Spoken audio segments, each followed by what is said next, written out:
বহিৰাজ্যৰ কেঁচা চাহপাতে অসমৰ থলুৱা চাহ খেতিয়কৰ ওপৰত মাথমাৰ অসমীয়া মানুহক ইয়াত কাম কৰিবলৈ নিদো বুলি ডমফালি ফেক্টৰী কৰ্মচাৰীৰ একাংশ চাহ উদ্যোগত আইন শৃংখলা উলংঘন কৰি চলাই আছে ময়মতালি তিনিচুকীয়া জিলাৰ ফিলবাৰী মাধৱপুৰ চাহ উদ্যোগে অবৈধভাৱে অৰুণাচলৰ পৰা কেঁচা চাহপাত সৰবৰাহ কৰাৰ তথ্য পোহৰলৈ আহিছে থলুৱা ক্ষুদ্ৰ চাহ খেতিয়কৰ কেঁচা চাহপাতসমূহ বিভিন্ন অজুহাতে ফেক্টৰীৰ পৰা ঘূৰাই দিয়াৰ বিপৰীতে অৰুণাচলৰ পৰা গাড়ীয়ে গাড়ীয়ে কেঁচা চাহপাতসমূহ নিশা 9 বজাৰ পৰা 10 বজালৈকে ক্ৰয় মাধৱপুৰ চাহ উদ্যোগে উল্লেখযোগ্য যে ক্ষুদ্ৰ চাহ খেতিয়ক সন্থা বটলিপ চাহ ফেক্টৰীৰ স্বত্বাধিকাৰ আৰু জিলা আয়ুক্তৰ মাজত অনুষ্ঠিত কিপাক্ষিক বৈঠকৰ কাৰ্যক্ৰমণিকাৰ 3 নম্বৰ দফাত স্পষ্টকৈ উল্লেখ আছে যে কোনো কেঁচা চাহপাতৰ গাড়ী 6:30 পিছত ফেক্টৰীত প্ৰৱেশ কৰিবলৈ দিব নালাগে বৰঞ্চ চাহ ফেক্টৰীৰ মালিকানাধীন গ্ৰীণ ভেলী নামৰ একাউণ্টত প্ৰতিনিশা 11 বজালৈ অৰুণাচলৰ কেঁচা চাহপাতৰ ৰমৰমীয়া ব্যৱসায় চলি থাকে অসমীয়া বিদেশী ভাষাতেও চৰম অপমানিত কৰাৰ কথাও অভিযোগ আনিছে ফিলবাৰী আঞ্চলিক ছাত্ৰ সন্থাই অসমীয়া মানুহক ইয়াত কাম কৰিবলৈ নিদো বুলি ফেক্টৰী এজন কৰ্মচাৰীয়ে ডমফালি মৰাত খুন্দ হৈ পৰিছে ফিলবাৰীৰ সচেতন মহলে তিনিচুকীয়া নগৰৰ শ্যাম কেমিকেলছৰ মালিক তথা মাধৱপুৰ টি ইণ্ডাষ্ট্ৰীৰ স্বত্বাধিকাৰী মুকেশ আগৰৱালাই ক'ত অধিকাৰ পালে এইখন অসমত অসমীয়াক বঞ্চিত কৰিবলৈ বুলিও প্ৰশ্ন উত্থাপিত হৈছে যোৱা দুদিনৰ আগত স্থানীয় কেইজনমান যুৱকে ভিডিঅ' কৰি গাড়ীসমূহে অতি নিম্ন পৰ্যায়ৰ কেঁচা চাহপাত মাধৱপুৰ চাহ উদ্যোগত আনে তাৰ তথ্য উদগাই দিয়ে মাধৱপুৰ চাহ উদ্যোগৰ মালিক বিনোদ চেত্ৰীৰ বিৰুদ্ধেও বহু অভিযোগ উত্থাপিত হোৱা দেখা গৈছে এটাৰ পিছত আনটো অভিযোগ আনিলে স্থানীয় কেইজনমান যুৱকে ক্ষুদ্ৰ চাহ খেতিয়কৰ আৰু চাহ উদ্যোগৰ লগত অসমৰ মুখ্যমন্ত্ৰীৰ লগত আলোচনা কৰি এখন গাইডলাইন প্ৰস্তুত কৰা হৈছিল যে অৰুণাচলৰ পৰা অহা কেঁচা চাহপাত অসমৰ উদ্যোগত লোৱা নহ'ব এই কথা অমান্য কৰি স্বত্বাধিকাৰীৰ সৌহাত স্বৰূপ স্থানীয় যুৱক বিনোদ চেত্ৰীয়ে নিজৰ মুনাফা লুটাৰ অংক কৰি আহিছে জাঙুৰ খাই উঠিছে দল সংগঠন ক্ষুদ্ৰ চাহ খেতিয়ক সন্থা তিনিচুকীয়া জিলাৰ ক্ষুদ্ৰ চাহ খেতিয়ক সন্থাৰ এটা সজাতি দলে বিনোদ চেত্ৰী মাধৱপুৰ চাহ উদ্যোগৰ মালিকানাধীন উদ্যোগত পৰ্যবেক্ষণ কৰি পৰিস্থিতি বুজ লোৱাত দেখা যায়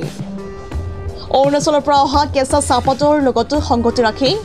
আপাৰ আছাম টি পেণ্টাৰ্ছ এছ'চিয়েশ্যনৰ তিনিচুকীয়া জিলাত এক সংবাদমেল আয়োজন কৰি ক্ষুদ্ৰ চাহ খেতিয়ক আৰু চাহ উদ্যোগৰ গাইডলাইনৰ বিষয়ে আলোচনা কৰি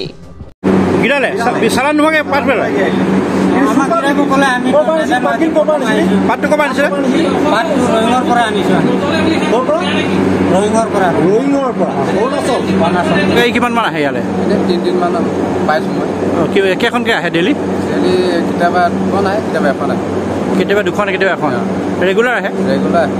সকলে ইয়াতে কেনেকৈ কাম কৰিব পাৰিলে আজি ইয়াতে যিকেইজন শ্ৰমিকে কাম কৰি আছে তেওঁলোকৰ জীৱনটো কিয় সুৰক্ষিত নহয় আজি ইয়াতে কাম কৰি থকা এজন লোকে কৈছে এজন ছাত্ৰই কৈছে আমাক যে আমি অৰুণাচলত কাম কৰি থাকোতে আমাৰ হেণ্ড গ্লভ আছিলে আমাৰ জোতা আছিলে আমাৰ হেলমেট আছিলে কিন্তু ইয়াতে তেনেধৰণৰ কোনো সুবিধা পোৱা নাই তেওঁ স্বচক্ষে স্বমুখে স্বীকাৰ কৰিছে এনেকুৱা ধৰণৰ চৰকাৰী নীতি নিৰ্দেশনাৱলী ভেঙুচালি দি তেওঁলোকৰ নীতি নিৰ্দেশনী শেষ তেওঁলোকে যি ফেক্টৰী চলাই আছে আমাৰ যি আগৰৱালা উপাধিৰ লগতে বিনোদ চেত্ৰী নামৰ যি দুজন ব্যক্তিৰ প্ৰচেষ্টাত এই ইণ্ডাষ্ট্ৰীটো চলি আছে তেনেকুৱা ব্যক্তি তেনেকুৱা যি বহিৰাগত যি বনিয়া এই বনিয়াৰ নেতৃত্বত আমাৰ অসমীয়া ল'ৰা আমি ধ্বংস হৈ যাবলৈ দিব নোৱাৰো দল সংগঠন হিচাপে আমি তীব্ৰ ভাষাৰে গৰিহণা দিছো এনেকুৱা ধৰণৰ ফেক্টৰীৰ মতালি এনেকুৱা ধৰণৰ মালিকৰ মতালি কোনো পধ্যেই গ্ৰহণ কৰা নহ'ব 23 তিনিচুকীয়া জিলা উপায়ুক্তৰ কাৰ্যালয়ত সদৌ অসম ক্ষুদ্ৰ চাহ খেতিয়ক সন্থা আৰু বিভিন্ন দল সংগঠনৰ উপস্থিতিত এখন বৈঠক হয় যি এখন মাইনাছ জাৰি কৰিছিলে সেই মাইনাছৰ অনুসৰি 3 নম্বৰ দফাত আমাৰ যি লিখা আছে 6 বজাৰ আগত আমাৰ যিকোনো ফেক্টৰীত আমাৰ সেউজীয়া পাত কেঁচা চাহপাত পেলাবগৈ লাগে